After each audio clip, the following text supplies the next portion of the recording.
graça e a paz do Senhor Jesus seja sobre a sua vida, meu querido amigo, meu irmão. Eu espero que você esteja bem, assim como a sua família também. E também espero que o Senhor Deus esteja encorajando você a seguir em frente nessa jornada de discipulado, de crescimento que o Senhor tem nos dado a oportunidade de estar caminhando juntos. Eu agradeço a você por mais uma vez você estar junto conosco aqui nesse terceiro vídeo, nesse terceiro estudo.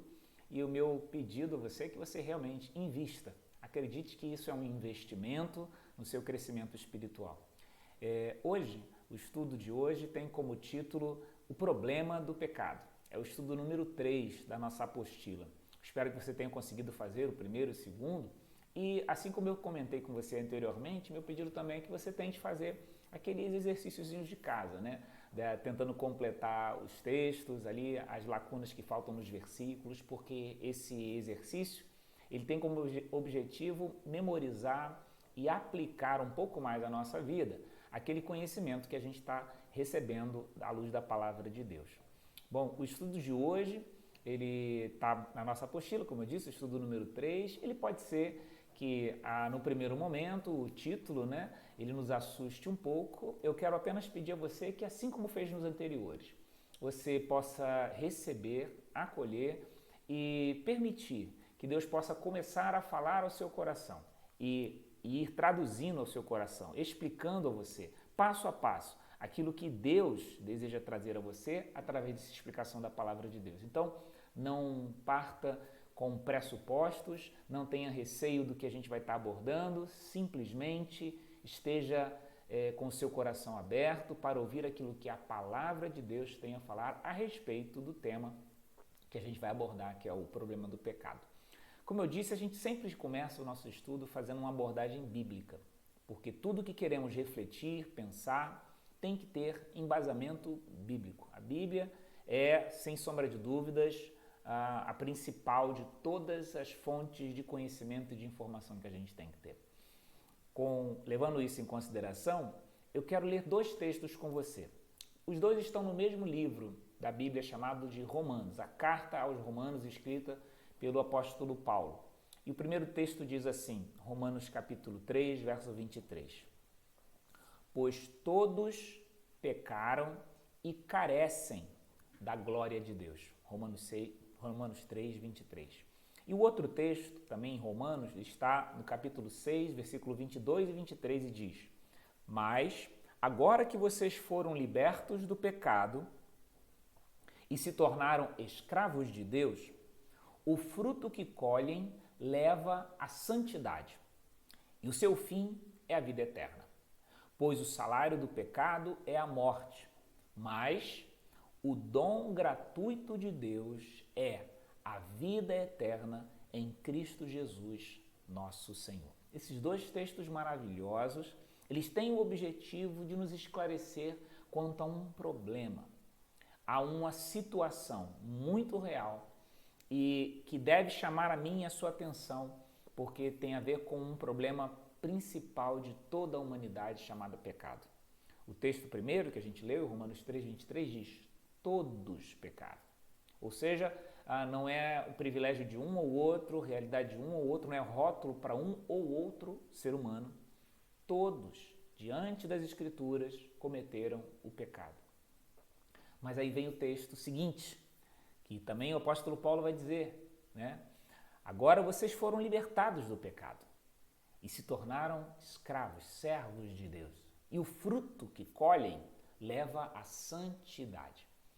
E o versículo 23 diz: o salário do pecado, sim, ele é a morte, mas o dom gratuito de Deus é a vida eterna. É sobre isso que eu quero refletir com você nessa manhã. É bem verdade que nem todas as vozes, né, nem todas as opiniões, as orientações que a gente foi recebendo ao longo da nossa vida formaram bons valores dentro de nós. Alguns, na verdade, até prejudicaram ainda mais a nossa caminhada, né? Nos envolveram em densas trevas e prejuízos. Mas a voz de Deus, a orientação que vem da palavra de Deus, veio para mudar a nossa história. E se nós cremos nisso, Bíblia, como voz de Deus, ela é luz, ela é verdade, que que desfaz toda a confusão das vozes anteriores que a gente recebeu, das orientações anteriores que a gente recebeu. Ou seja, se realmente eu acredito que a Bíblia é voz de Deus, ela vem para dirimir, para desfazer toda dúvida, toda preocupação e todo engano que anteriormente eu havia recebido e ouvido, e o engano que vem da minha própria estrutura. Nós ouvimos a voz da nossa própria alma também, nós costumamos ouvir a nossa voz, como alguns dizem, voz da nossa própria consciência. Mas chegou a hora da gente ouvir a voz de Deus. Chegou a hora da gente ouvir a voz que vem da palavra de Deus. E essa voz, ela afasta, ela dissipa todas as outras vozes, porque ela é voz do nosso Criador, do nosso Salvador.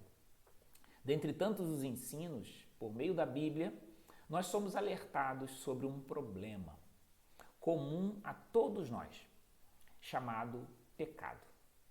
A Bíblia fala sobre isso, né? E eu quero pedir para que você não se ofenda se por acaso você perceber que a gente está sendo chamado de pecador. Concentre sua preocupação em entender o que o pecado significa e como fazer para mudar essa situação. Então, a gente não deve ficar refém, preocupado ou até chateado porque a Bíblia diz que nós somos pecadores. Porque essa também não é a maior preocupação da Bíblia. Ela sinaliza que esse é um problema da humanidade para poder oferecer a saída para esse problema. Então, a tua preocupação, a tua concentração, a tua atenção tem que se voltar como a Bíblia indica a saída para esse problema. E não a tua preocupação, a minha, não deve se preocupar, a Bíblia me chamou de pecador. Não. Porque aqui está, inclusive, a casca de banana em que as pessoas patinam e não conseguem entender. A Bíblia, sim, sinaliza que nós somos pecadores, mas com o objetivo de tentar nos ensinar a saída para esse problema do pecado. Então, o pecado pode ser comparado com uma condição de impureza, que ela acaba nos impossibilitando. O pecado nos impossibilita de realizar e de ser aquilo que Deus planejou para a gente. Ou seja, então o pecado é uma condição que nos impede de atingir o alvo, nos impede de atingir o propósito de Deus para a nossa vida. E você começa a fazer algumas aplicações, você vai perceber que é exatamente isso. O que é o pecado? É uma condição que me impede de ser aquilo que Deus projetou no seu propósito para que eu fosse. A felicidade que Deus projetou, o caráter que Deus projetou, a relação com Ele, com Deus, que Deus quer que a gente tenha. O pecado nos afasta de tudo isso, nos afasta do propósito maior de Deus. Debaixo do poder do pecado, a humanidade ela vive incapaz de encontrar sozinha a solução, como a gente tem observado, inclusive nos nossos dias de hoje. É impossível o ser humano encontrar solução sozinho. É impossível ele encontrar o sentido de existir, o propósito da sua existência, o sentido de viver, aquilo que realmente grava dentro da sua alma, uma realização, um sentido de existência maior. Ele não consegue encontrar sozinho, por causa dessa condição de impureza, de pecado, de afastamento. Pecado pode ser comparado com o erro do alvo.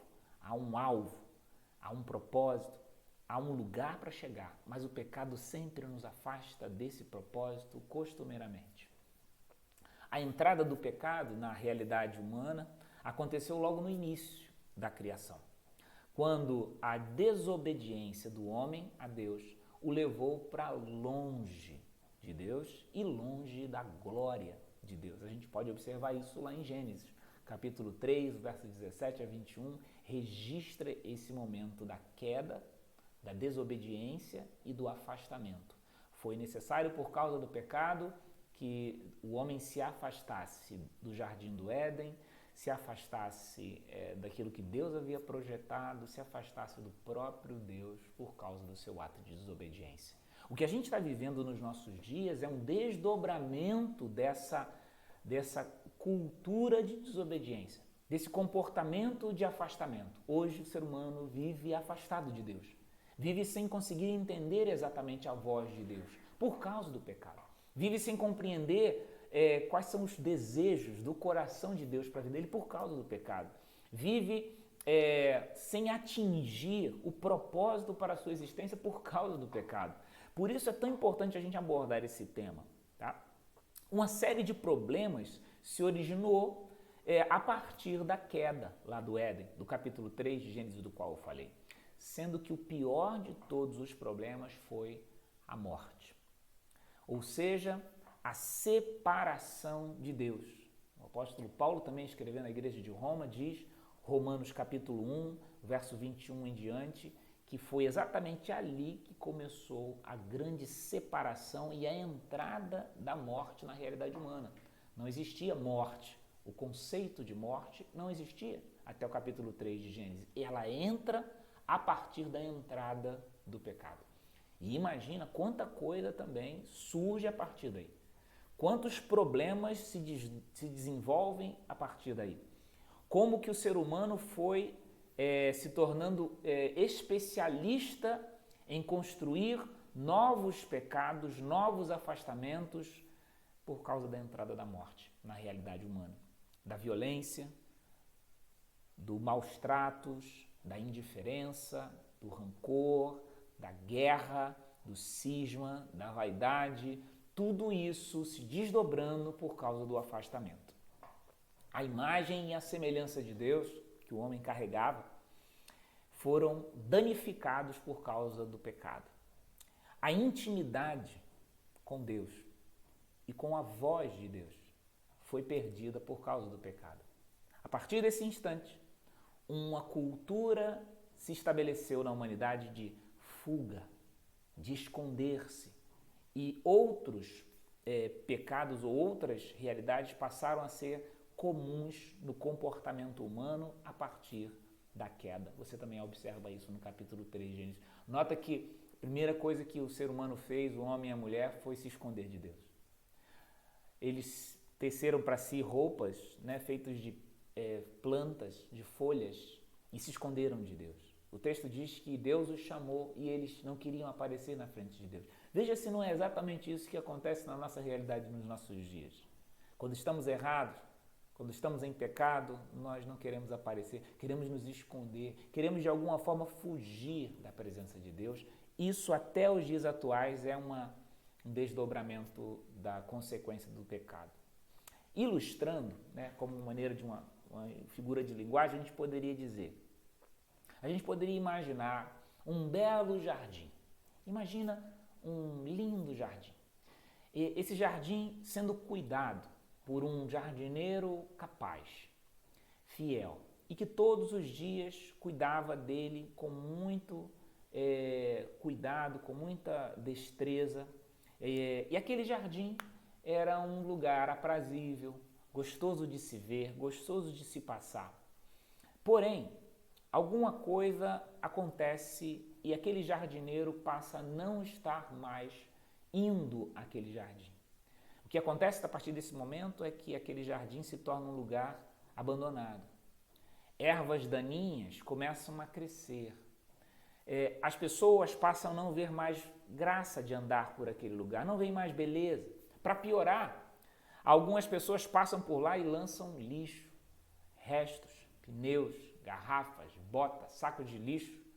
E aquele jardim que antes tinha sido um lugar belo, aprazível, atraente, perfumado, agora se tornou um grande terreno baldio, cheio de sujidades, cheio de sujeira, que atrai inclusive pragas urbanas como baratas, ratos e uma série de outras coisas. É mais ou menos assim que aconteceu com o coração do ser humano. Deus era o jardineiro que cuidava desse jardim, e porque Deus cuidava, o coração do homem estava organizado, limpo, mas o pecado fez com que o ser humano se afastasse de Deus e Deus não está mais cuidando desse jardim. E o coração do homem se tornou um terreno baldio, um lugar obscuro. E para piorar, há seres humanos que ainda jogam lixo dentro desse jardim. E para piorar ainda mais, pragas urbanas se valem daquela sujeira e visitam esse jardim. É assim que o ser humano está. Esse é o cenário de devastação e que agora, quando a gente usa a expressão o ser humano é a imagem e semelhança de Deus, fica até difícil de entender isso. O ser humano é a imagem e semelhança de Deus? É. Só que ele é a imagem e semelhança de Deus como um jardim que um dia foi jardim e hoje é terreno baldio. Se você olhar para um terreno baldio, quando você consegue imaginar que um dia aquilo ali foi um jardim bonito, um jardim aprazível? A gente não consegue imaginar. É mais ou menos isso que a gente quer dizer. O homem, o ser humano, é a imagem e semelhança de Deus, mas é a imagem danificada, devastada por conta do pecado. A questão do pecado é tão grave, é tão sério e é tão importante a gente falar disso. Como eu disse, daqui a pouco a gente vai ver como sair disso, mas é importante a gente falar sobre a seriedade do pecado, que eu quero citar algumas coisas para fazer uma recapitulação aqui. Por que o pecado é tão grave? Primeiro, a desobediência e o pecado, eles permitiram a entrada da morte na humanidade. Olha que coisa séria. O que é a morte? Morte é separação. O pecado permitiu que o ser humano se separasse de Deus, se separasse da natureza, se separasse um do outro. Você percebe que, inclusive, aquele momento ali em que Deus julga o homem por causa do seu pecado, há uma tríplice, há 3 tipos de separação. Primeiro, a separação de Deus, por causa do pecado, mas também a separação entre homem e mulher. Começa a existir uma cisão dentro do ser humano. E terceiro, uma separação também da natureza. O texto diz que a própria natureza vai começar a produzir abrolhos, vai produzir espinhos, vai produzir cardo. A relação do ser humano com a natureza muda. Tamanha é a gravidade do pecado, tamanha é a entrada da morte na humanidade. Em segundo lugar, o pecado, a partir daí, torna-se a realidade das pessoas desde o nascimento dela. Então, às vezes a gente pode até fazer uma comparação, mas foi o pecado de Adão e Eva. Não, o pecado passou a fazer parte da natureza humana. A humanidade passa a nascer em pecado. O salmista Davi, no Salmo 51, vai dizer isso, né? Em pecado eu fui gerado e em pecado me concebeu a minha mãe. Ou seja, eu, você, desde que nascemos debaixo dessa experiência de Adão e Eva. Nascemos como uma continuidade geracional e por isso nós carregamos a culpa de Adão e Eva também. Carregamos sobre nós o estigma, né? O rótulo carimbado da iniquidade, porque Adão e Eva representam toda a humanidade ali naquele instante. Em terceiro lugar, o pecado é a única coisa no universo capaz de criar uma distância entre nós e Deus. Veja como esse assunto é sério. E veja por que a Bíblia sinaliza isso como grande problema. Não há nada no universo capaz de separar o ser humano do seu Criador, a não ser o pecado. É o pecado que distancia, que impede um relacionamento perfeito entre o ser humano e Deus. Em quarto lugar, o santo Deus, o único que realmente é santo, ele foi insultado pela nossa atitude de pecado. E não há nada que nós possamos fazer à sua altura, à altura de Deus, para mudar essa situação. Veja, quem foi insultado é o Criador de todo o universo. O pecado da humanidade, primeiro, é contra Deus.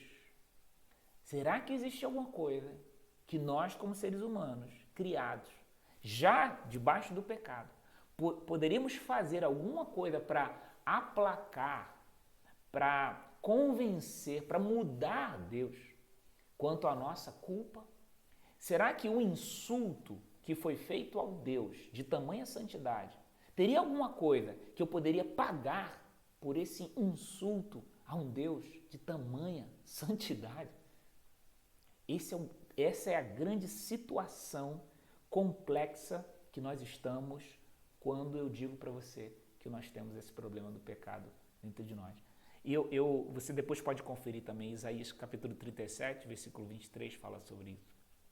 Em quinto lugar, a questão do pecado é tão grave, porque o pecado revela o que se passa dentro do coração humano. Marcos capítulo 7, versículo 20 a 23, Jesus Cristo diz que o que contamina não é o que entra, mas aquilo que sai.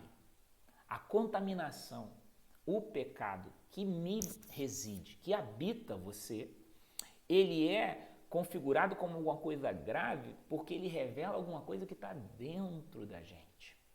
Alguma coisa que habita dentro da gente.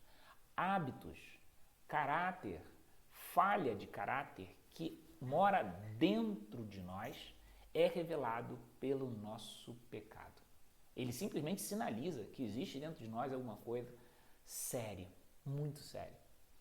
Em último lugar, mas não menos importante, se nós tentarmos esconder o pecado, ele pode nos destruir lentamente por dentro. O salmista no Salmo 32, ele diz isso: enquanto eu me calei, envelheceram-se os meus ossos pelo meu bramido dia e noite, porque a tua mão pesava sobre mim. A nossa atitude diante do pecado não pode ser uma atitude de silêncio, de fuga, como foi Adão e Eva, ou de uma indiferença. Não, eu não quero falar sobre isso. Eu não acredito nesse tema. Eu não acredito que isso seja necessário. Nossa atitude de silêncio, ela é uma atitude de autodestruição, porque enquanto a gente se cala, por dentro o pecado vai nos destruindo. Esse é o cenário que eu queria apresentar para você no estudo de hoje, que as próprias escrituras sagradas fazem questão de deixar claro. Olha, Sidney, você tem um problema. O nome do seu problema é pecado. Ele vem desde Adão e Eva e você fez questão de desdobrá-lo. Você, Sidney, fez questão de dar continuidade, de torná-lo cada vez mais extenso e às vezes até mais bem elaborado, mais inteligente. Sidney, você carrega com você um problema sério que insultou o grande Criador de todo o universo e não há nada que você possa fazer para compensar esse insulto ao Santo Deus. Não há nada na sua capacidade, porque imagina, qualquer coisa que eu tente fazer vai sair dessas mãos e essas mãos estão contaminadas de pecado. Qualquer coisa que eu tente pensar vai sair dessa mente que está contaminada de pecado. Qualquer coisa que eu sinta, que eu cante, que eu faça, vai sair de um coração contaminado de pecado. Então, não vai adiantar muito. Qualquer oferta, qualquer entrega, mesmo se eu desse a minha própria vida, minha vida também está contaminada com pecado. Veja a seriedade desse assunto de hoje. Mas antes que esse estudo termine, você precisa saber de alguma coisa muito importante. Deus planejou uma saída, glória a Deus por isso. Em meio ao pavor produzido pela injustiça, Deus providenciou um justo. Em meio à total incapacidade da gente, da humanidade, Deus ofereceu a si mesmo como nosso Salvador, como nosso Redentor. Em uma rude cruz, numa violenta cruz, por amor a nós, o Filho eterno de Deus vai produzir o ato de amor que até hoje divide a história em duas partes. E esse ato de amor fez brotar o perdão de Deus, a cura para a nossa alma, a nossa salvação. Como nós vamos ver daqui a pouquinho no próximo estudo. Eu sei que hoje, o estudo de hoje, a intenção era falar a respeito do problema do pecado. E eu quero realmente deixar você conciso, ciente de que nós estamos diante de um grande problema e nós não temos a resposta. Nós, seres humanos, a humanidade, a sua capacidade, inteligência, força, habilidade, não produz resposta. Mas Deus produz. Deus percebeu que o ser humano não tinha como sair dessa situação E o texto bíblico diz que Ele mesmo produziu salvação. Ele mesmo ofereceu a saída. E o nome da saída é Jesus Cristo. A gente vai parar por aqui. Eu espero que não apenas eu tenha colocado você dentro da seriedade do tema, mas também tenha te dado a curiosidade, o interesse de descobrir qual é a saída para o problema do pecado e que a gente possa se ver no próximo vídeo para dar continuidade a esse estudo tão importante, tão fundamental para o nosso crescimento. Que Deus o abençoe. Tente ler os textos, tente completar os exercícios e nós nos veremos, se Deus quiser, no próximo vídeo. Até a próxima.